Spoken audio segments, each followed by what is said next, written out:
Question number 5 क्या given है, what can be maximum number of digits be in the repeating block of digit in the decimal expansion of 1/17, perform the division to check your answer. कह रहा है कि 1/17 का long division method से आप decimal expansion निकालो और ये फाइंड आउट करो कि पॉइंट के बाद कितनी डिजिट के बाद फिर से रिपीटेशन स्टार्ट होगा। तो लेट्स स्टार्ट, हमें सिंपली इसका लॉन्ग डिवीजन परफॉर्म करना है। तो लेट्स स्टार्ट, यहां से हम शुरू करते हैं कि नीचे तक जाने वाला है, maybe next side also. So 1 outside 70, point लगाएंगे, 0 उतारेंगे, not divisible, again 1 0, then here 0। Now 17 1 जा 17, 5 जा 85। Now this time 10 minus 5 5, 9 minus 8 1 and this is 0।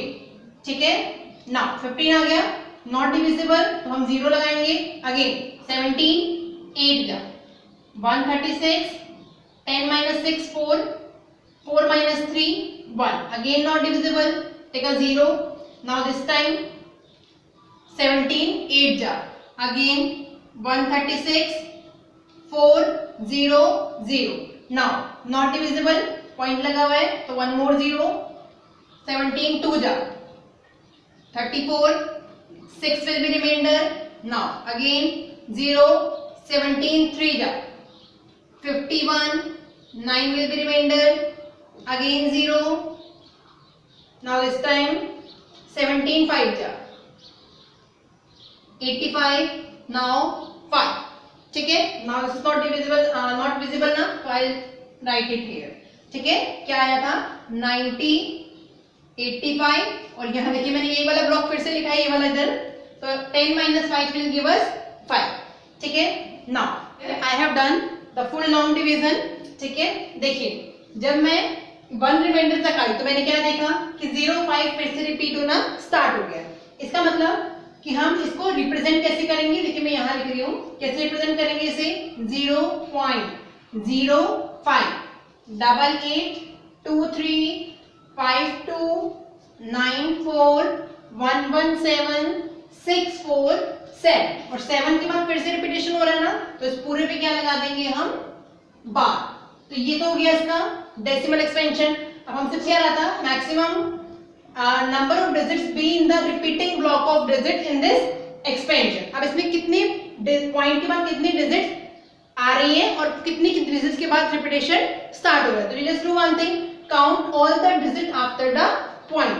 तो 1 2 3 4 5 6 7 8 9 10 11 12 13 14 15 16। तो हम आंसर में क्या लिखेंगे, यहाँ लिख दीजिए, देखिए मैं maximum number of digits be in the repeating block of decimal expansion of 1/17 will be 16। ठीक है, तो आप इसे अपनी लैंग्वेज में लिख सकते हैं, दिस विल बी 16। ये तो था long division method. Let's say आप चेक करना चाहते हैं क्या जो हमारा आंसर आ रहा है 16 डिजिट वो करेक्ट आ रहा है नहीं, तो let me tell you one short trick for this. सबसे पहले आप इसका डिनोमिनेटर देखिए, डिनोमिनेटर क्या है, 17 है, फॉर्मेट ये होना चाहिए 1/डिजिट। अगर ये नीचे 17 आ रहा है राइट, तो आप 17 में 1 कम कर दीजिए, 1 कम करेंगे तो क्या आएगा 16, तो इसमें पॉइंट के बाद ऑब्वियसली 16 डिजिट से रिपीट होंगी। तो आप इस तरीके से इसको क्रॉस चेक भी कर सकते हैं। तो this was your question number 5। Now we will discuss question number 6। Here है, look at several example of rational number, Rn stands for rational number here, in the form of p by q, where q is not equal to 0 and p q are integer with no common factors other than 1 and having this terminating decimal expansion. Can you guess what property q must satisfy? ठीक है, देखिए समझिए इस question को, क्या कहना चाह रहा है कि आपको रैशनल नंबर के बहुत सारे एग्जांपल्स लिखने हैं जिसमें कि रैशनल नंबर की कंडीशन सेटिस्फाई होनी चाहिए, q must not be 0 and pq should be integer. साथ में एक और कंडीशन सेटिस्फाई होनी चाहिए, with no common factors other than 1। Means आपको रैशनल नंबर के ऐसे कॉम्बिनेशंस लेने हैं जिसमें कोई भी कॉमन फैक्टर ना हो। किसका कॉमन फैक्टर, p और q का। ठीक है, हैविंग टर्मिनेटिंग डेसिमल एक्सपेंशन। और थर्ड कंडीशन क्या दे रखी है, PQ हमें अदर देन कॉमन फैक्टर तो होना ही नहीं चाहिए, उसके अलावा इनका डेसिमल एक्सपेंशन भी किस नेचर का होना चाहिए, टर्मिनेटिंग नेचर का होना चाहिए। ठीक है, सो कह रहा है कि अगर हम ऐसा कुछ लेते हैं, ऐसे कुछ रेशनल नंबर्स के कलेक्शंस लेते हैं, तो उनका जो डिनोमिनेटर है मतलब जो Q है वो किस प्रॉपर्टी को सेटिस्फाई करना चाहिए। ठीक है, तो अगर आप इस क्वेश्चन को ध्यान से देखेंगे तो मेरी इंट्रोडक्शन वीडियो में मैंने आपको जब प्रॉपर्टीज ऑफ इरेशनल नंबर बताया था तो मैंने आपसे 2 पॉइंट डिस्कस किए थे। ठीक है, कि अगर P बाय Q में Q किस फॉर्म में है, 2 power n into 5 power m। ठीक है, तो ऐसे एक्सप्रेशन का जो डेसिमल एक्सपेंशन होता है वो ऑलवेज टर्मिनेटिंग नेचर का होता है, और अगर ये फॉर्म नहीं होती तो नॉन टर्मिनेटिंग नॉन रिकरिंग होता है। ठीक है, तो उसी प्रॉपर्टी को हम यहाँ यूज करते हैं। सबसे पहले तो एग्जांपल ले लेते हैं। So many example, let's say मैंने ले लिया, I have to write first, let's take examples of rational numbers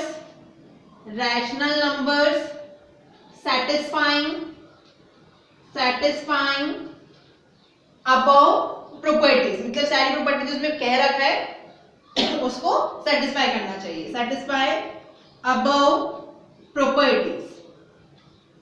ठीक है, तो हम ऐसे बहुत सारे रैशनल नंबर लेते हैं। देखिए फर्स्ट मैंने लिया लेट्स से 2/3। देखिए not 2/3, sorry, 2/3 is not terminating, right? So I have to write, let's say 2/5। ठीक है, 2/5।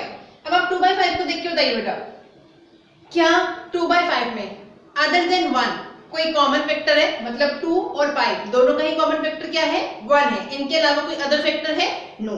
ठीक है, एक और एग्जांपल लेते हैं। लेट्स से मैंने एक एग्जांपल लिया 2/8।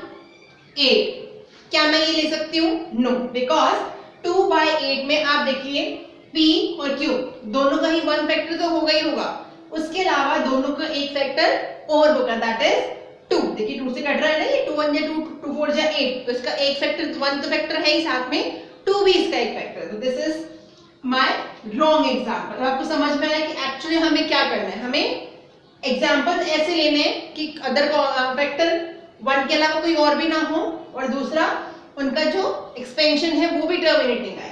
ठीक है, सो और लेते हैं। देखिए मान लीजिए मैंने यहाँ पे ले लिया नीचे 10 और ऊपर मैंने ले लिया 3। ठीक है, तो 3/10 देखिए इसमें भी क्या है, P और Q का अदर देन 1 कोई कॉमन फैक्टर नहीं है। और एग्जांपल लीजिए थर्ड, देखिए अपन लेते हैं यहाँ पे लेट्स से 5/2, अगेन है 7/6। ठीक है, 7/6, इसमें भी क्या है, कोई 1 के अलावा कॉमन फैक्टर नहीं है। ठीक है, अब बात आती है कि मुझे कैसे पता लगा कि जो मैंने रैशनल नंबर के एग्जांपल्स लिए हैं उनके डेसिमल एक्सपेंशन टर्मिनेटिंग नेचर के होंगे।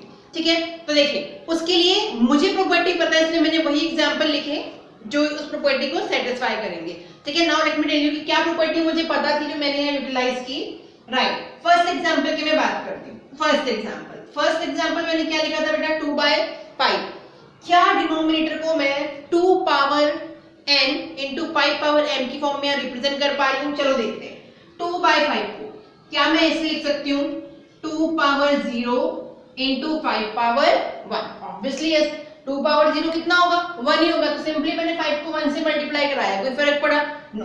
5 की पावर कितनी है, 1। तो देखिए कौन सी प्रॉपर्टी सेटिस्फाई हो रही है कि जो डिनोमिनेटर है वो 2 power n into 5 power n की फॉर्म में है, वेयर m मतलब जो पावर्स वो कैसी हैं, नॉन नेगेटिव इंटीजर्स हैं।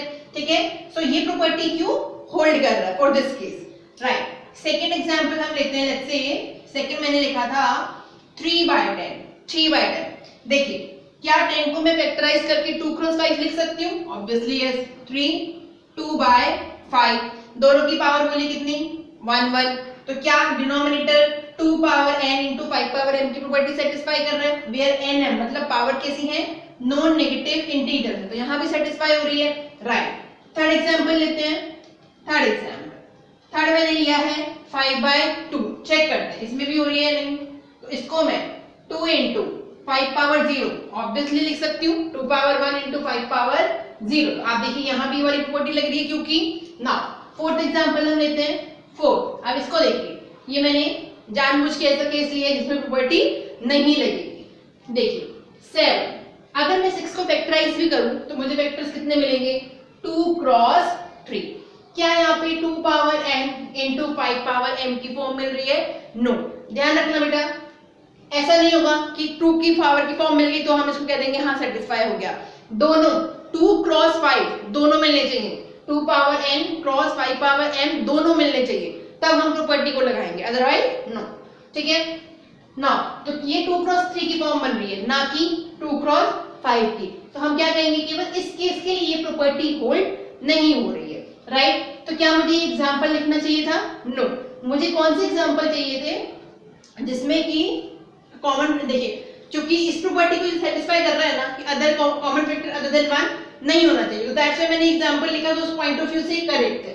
ठीक है, अब क्या इसका डेसिमल एक्सपेंशन टर्मिनेटिंग नेचर का है, तो हम चेक कर लेते हैं कि इसका डेसिमल एक्सपेंशन टर्मिनेटिंग नेचर का नहीं आएगा। क्यों नहीं आएगा, क्योंकि ये इन तीनों वाली प्रॉपर्टी को, तीनों की जो प्रॉपर्टी लगी हुई है क्यू में, वो इस प्रॉपर्टी को होल्ड नहीं कर रहा है। तो यू कैन चेक इजीली, 7/6 को आप डिवाइड करा के देख लीजिए, नॉट डिविजिबल है, तो 6 1 जा 6, 7 - 6 1, पॉइंट लगाओगे, 0 उतारोगे, अगेन 6 1 जा 6, 4 विल बी रिमाइंडर। ठीक है, नाउ 0, नाउ अगेन 6 6 जा 36, अगेन 4, देखिए 40 फिर से रिपीट हो गया ना, तो इसका मतलब अब ये 6 6 6 6 6 रिपीट होता रहेगा। तो बताइए क्या ये टर्मिनेटिंग नेचर है, नो। अब आप इन तीनों में से कोई भी एग्जांपल रख के चेक कर लीजिए। इनमें से मैं फर्स्ट वाले एग्जांपल को आपको चेक करके दिखा देती हूँ, 2 5। ठीक है, नॉट डिविजिबल, तो पॉइंट लगाएंगे, 0 डालेंगे, 5 4 जा 20, रिमाइंडर कितना आया बोलो, 0। इट मींस कि फर्स्ट 3 एग्जांपल है ना, फर्स्ट 3 एग्जांपल का डेसिमल एक्सपेंशन भी टर्मिनेटिंग नेचर का है, और ये इनमें कॉमन फैक्टर अदर देन 1 भी नहीं है। तो हम देख पा रहे हैं ना क्यू कौन सी प्रॉपर्टी को सेटिस्फाई कर रही है, तो हमसे पूछ रहा था can you guess what property q must satisfy, तो वी हैव टोल्ड कौन सी प्रॉपर्टी क्यू सेटिस्फाई कर रहा है, तो we write q must satisfy following property, q must satisfy following property या गिवन प्रॉपर्टी, इसको ऐसे लिखते हैं, सेटिस्फाई गिवन प्रॉपर्टी। अब ये प्रॉपर्टी क्या है, ये मैंने अपनी इंट्रोडक्शन वीडियो में आपको पूरा स्टेटमेंट लिखवाया था।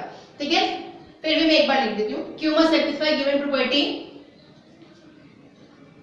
If a rational number p by q such that q is not equal to 0 and p q both integers, then its decimal expansion या their decimal expansion will be terminating if q क्या है बच्चों, denominator, मैं bracket में लिख देती हूँ if q means denominator is in the form of 2 power m into 5 power n, where m is equal to n is equal to non-negative integers. ठीक है, तो this property q must hold. So I have written clearly, you can copy. ठीक है, now this is over. Next we'll discuss question number 7 and